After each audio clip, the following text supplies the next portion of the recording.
Bonjour. Je veux parler un peu de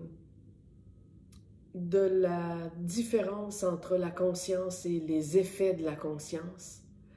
Parce que sur ma page, j'ai publié un texte il y a à peine une journée ou deux qui a généré des commentaires super intéressants, des belles métaphores, toutes sortes de choses.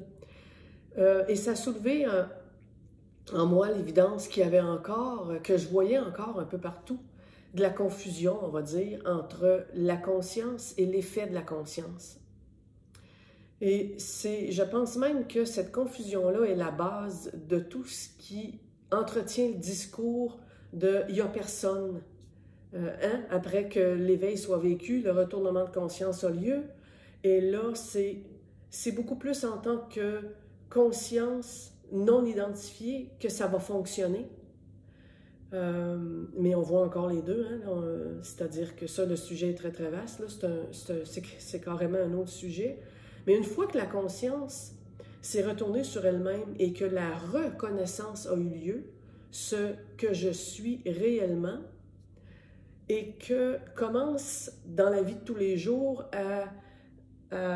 commence à être évident le fait que ce pourquoi je me prenais, les conditionnements, les identifications, les patterns, les traumas, tout ce qui constituait la personne à laquelle je m'identifiais était illusoire, était fictive, était fictive, construit, comme un personnage construit, un scénario, une histoire.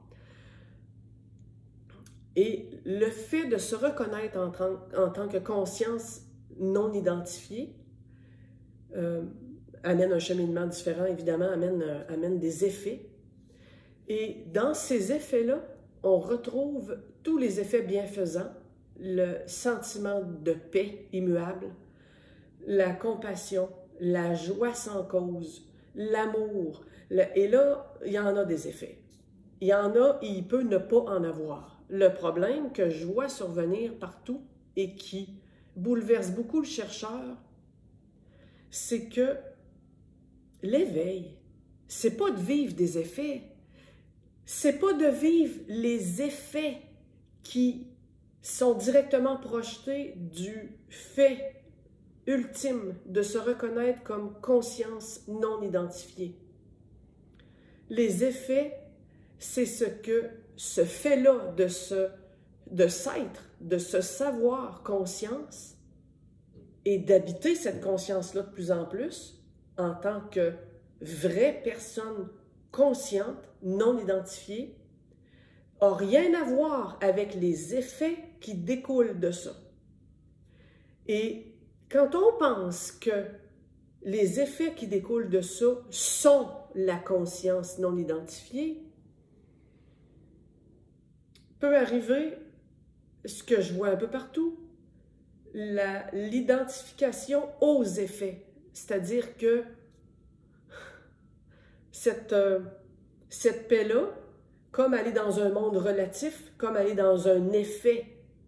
Un effet, c'est un objet, hein? C'est pas un sujet, là. C'est un objet. La paix n'est pas un objet, n'est pas un sujet, pardon. Je suis la paix. C'est vrai, c'est métaphorique, mais c'est non juste aussi. Et si c'est ça qui est entretenu, je suis la paix, je suis l'amour, je suis la joie, je suis la compassion, je suis... La colère, elle va passer à un moment donné, là. Quand elle va passer, il va y avoir un méga clash, là. Comment ça que la colère est là? Comment ça que je vis de la colère? Je suis censée être là. Pourtant, si je me tiens tranquille, ben oui, j'existe. C'est immuable. C'est l'être-té conscient d'exister. La colère est quelque chose qui passe. Ben, la paix aussi est quelque chose qui passe. Pas la paix de la personne là, qui a découvert quelque chose. Là. On parle de l'effet d'être conscient, non manifesté, et de voir tout ce qui passe dans l'entourage de cet être-té-là consciente. Je ne me prends pas pour la colère, je ne me prends pas pour la paix. La conscience non identifiée est parfaitement égale, neutre. fixe, absolu, neutre. C'est le plus bel adjectif que je trouve, c'est neutre. Silence radio, silence total. Cette assise-là, fondamentale, peut produire ou pas des effets. Et quand ça les produit moins, quand c'est moins évident, ça ne veut pas dire que j'existe plus. Je ne peux pas ne pas exister. Quand ça s'est retourné et que ça se prend maintenant pour ce que c'est conscience non identifiée, tu ne peux plus ne plus te savoir, là.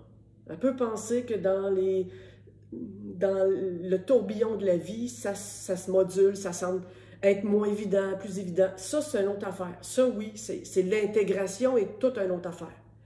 Mais tu ne peux pas ne plus te savoir être conscience non identifiée une fois que le retournement est fait. Si tu penses alors que le fait de vivre ou non des effets valident le fait que tu es conscient, quand ça va peut-être être moins compassionné, là. Parce que tu as beau savoir ce que tu es comme conscience non identifiée, c'est pas vrai que tu vas peut-être pas souffrir de peine si ta mère est dans le lit d'hôpital en train de mourir. C'est pas vrai que tu vas pas vivre peut-être une peur ou quelque chose qui va surgir si tu es victime d'un accident de la route. Mais là, il va y avoir une frustration qui peut se rajouter, là. Parce que s'il y a perte momentanée du fait ultime de ce savoir-être, le temps que tout ça s'intègre, ça prend des années, il y a toute une déconstruction qui se fait, il va y avoir une frustration qui va lever et un doute épouvantable qui va peut-être même vous faire régresser un peu tout ça, parce que le doute, c'est qui je suis, si je ressens de la colère ou si j'ai passé proche de m'identifier à elle, ou momentanément je me suis identifié à elle, ou on va s'identifier volontiers à la paix. Je suis la paix, je suis l'amour, parce que je suis conscience. Mais la conscience n'est pas séparée d'absolument rien. Penser que je suis l'effet de la conscience, c'est-à-dire la paix, mais que l'effet de la colère, mais que la colère qui peut passer, non, non, non, non, non, non, non, ça c'est à part, là. Ah oui? Depuis quand qu'il y a l'absolu et quelque chose à part? Depuis quand que le un, sans aucune distance possible, aurait une colère en quelque part, là, qui serait tout seul dans l'univers, là? Ça se peut pas. Ça ne se peut pas. Alors, dire que la phrase exacte sur mon... il y a une phrase exacte qui s'est écrite il n'y a pas longtemps dans les commentaires sur ce texte-là que j'ai publié sur ma page qui était « Je suis la paix ressentant la personne » et non pas « Je suis une personne ressentant la paix ». Je suis la paix ressentant la personne, là. Ça veut dire que la paix est un sujet puis la personne est un objet. Mais c'est le contraire. La paix est un objet, c'est-à-dire est un effet du pivot ultime de l'être-té. Soi, ce qu'on appelle soi, mais moi, là, je n'appelle pas ça soi, parce que c'est ici que c'est là, c'est intimement existant, en être-té consciente et absolue et ultime, et ça voit passer toutes sortes d'affaires. Je peux décider que j'englobe cette paix-là, que je m'en nourris momentanément, qu'elle fait partie de ce que je suis, c'est vrai que... Mais si je dis à d'autres personnes, je suis la paix qui de temps en temps ressent une personne, moi, ça me fait bizarre, là. Ça fait que je suis un objet, parce que la paix, c'est pas un sujet. L'absolu, c'est pas la paix. L'absolu est aussi les conflits, la guerre, le bordel qui est pogné. Je suis conscience découlant de l'absolu, absolu, absolu, plein, un, tous les potentiels, qui pour se découvrir, et là je suis dans la métaphore, hein, vous l'aurez compris, dans l'image, pour se découvrir et se manifester, s'extérioriser, produit la conscience. Il s'extériorise nulle part, là. S'extériorise nulle part. Ça reste dans le un, produit la conscience. Cette conscience-là, je. c'est le méga jeu de base ultime, à jamais non identifié, qui à son tour va produire des attributs, des qualités et des défauts, ce qu'on appelle des défauts, c'est-à-dire des modes d'être. Des modes d'être.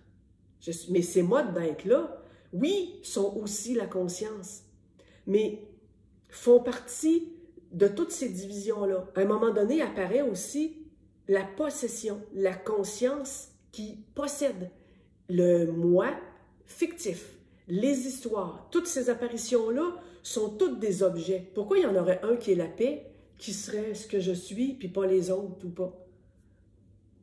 C'est pour ça que je trouve que ça induit le chercheur en erreur. Je suis l'absolu parfaitement neutre. Silence total. Il n'y a pas de définition parce que chaque définition est un objet. Et je peux ou pas m'identifier à des attributs qui font comme le personnage qu'on appelle l'ego, comme les émotions, comme les sentiments, comme les pensées, comme le manifester, comme la table de la cuisine, comme mon chat, comme l'arbre, comme... Je peux m'identifier à ça et jouer le jeu de ça et le sentir comme ça. Mais je ne disparais pas, même pas en tant que conscience. L'ego est vu pour ce qu'il est, autour et en moi. Et donc, il n'y a rien qui est mauvais, là. Il n'y a rien qui est à mettre de côté. Il n'y a rien qui est à faire disparaître. Et surtout, il n'y a rien qui se doit d'être permanent et à jamais. C'est un flux immensément vivant, la conscience non identifiée.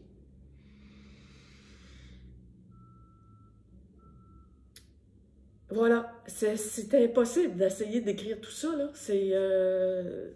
Je sentais vraiment de mettre ça en parole. Peut-être que c'est plus clair. En tout cas, c'est certainement plus vivant qu'à l'écrit.